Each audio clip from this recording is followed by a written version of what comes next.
کون ہے روشن زیادہ چاند یا میرے نبی؟ عائشہ یہ سوچتی تھی روح انور دیکھ کر اللہ اللہ مل گیا آقا کی خدمت کا شرف، اونٹ نہیں بیٹھی ابو ایوب کا گھر دیکھ کر۔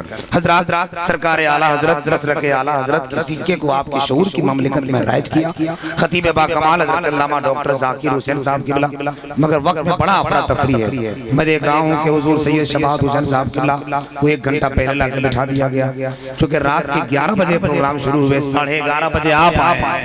بولے کوئی غلط بول رہا ہوں؟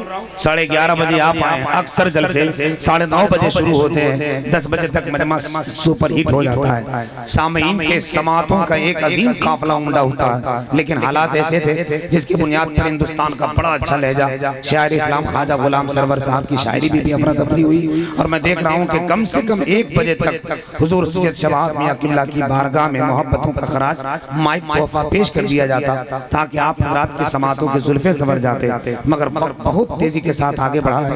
میں بلا تاخیر بغیر کچھ کہے آپ کی سماعتیں بوجھل نہیں ہوئی ہیں، میں دیکھ رہا ہوں سب کے چہرے مسکرا رہے ہیں، مسرت و شادمانی کے ساتھ آپ کے چہرے پر چمک ہے۔ اللہ آپ کے اس چمک کو سلامت رکھے۔ ذرا ایک مرتبہ ہاتھ اٹھا کر سبحان اللہ کہہ دیجئے، ذرا سبحان اللہ۔ چمکتے چاند کو کر کے اشارہ توڑ دیا، اشارہ پھر سے دوبارہ کیا تو چھوڑ دیا۔ عجب ہے شان سخاوت، عجب ہے شان کرم، سوال 100 کا تھا سرکار نے کروڑ دیا۔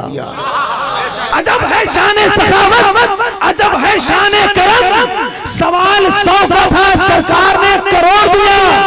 نبی کے ذکر کی خوشبو دہن سے آتی تھی، یہ کہہ کے نعرے جہنم نے چھوڑ دیا۔ سمجھ رہے ہیں آپ؟ بڑا اچھا ہے، بڑا اچھا ماحول ہے، آپ حضرات بیٹھے رہیں۔ ہندوستان میں بڑے قیمتی خطیب ہیں، مگر ان قیمتی خطیبوں کے فہرست کا ایک عظیم شگوفہ خطیب اہل سنن، نازش علم و فن، میدان خطابت کا ایک عظیم سپہ سالار حضرت علامہ سید شباب حسین قبلہ کی بارگاہ تک آپ حضرات کی سماعتوں کو زلفوں کو بٹور کر مجھے وہاں ان کی بارگاہ تک پہنچانا ہے، جہاں آپ کے عشق کے دسترخوان پر اتنے پھول جمع کر دیں گے کہ آخرت کے لیے بے حساب پونجی جمع ہو جائے گی۔ آئیے بیٹھیے، میرے بڑے بھائی برادر کبیر افراتفری کے شکار ہو گئے تھے۔ کمیٹی والوں کا بار بار اصرار ہے کہ اس وقت میرے بڑے بھائی پڑھ نہیں پائے۔ میں چاہتا ہوں شاعر باوقار قادر الکلام ہدایت کے بخشش کی روشنی میں اپنی سماعتوں شاعری کے زلفیں سنوارنے والا سرکار اعلیٰ حضرت سرکار مجاہد ملت کی بارگاہ میں حاضری دینے والا محترم جناب بھائی خواجہ غلام سرور صاحب تشریف لائیں اور محبت کے ساتھ ان کا استقبال کیجئے۔ ان کا کلام ہوگا اور پھر حضرت کا خطاب ہوگا۔ آئیے ذرا بلند آواز سے ہاتھ اٹھا لیجئے۔ ہاتھ اٹھانے سے ایک کام ہوتا ہے، سستی دور ہو جاتی ہے، تندرستی حاضر ہو جاتی ہے۔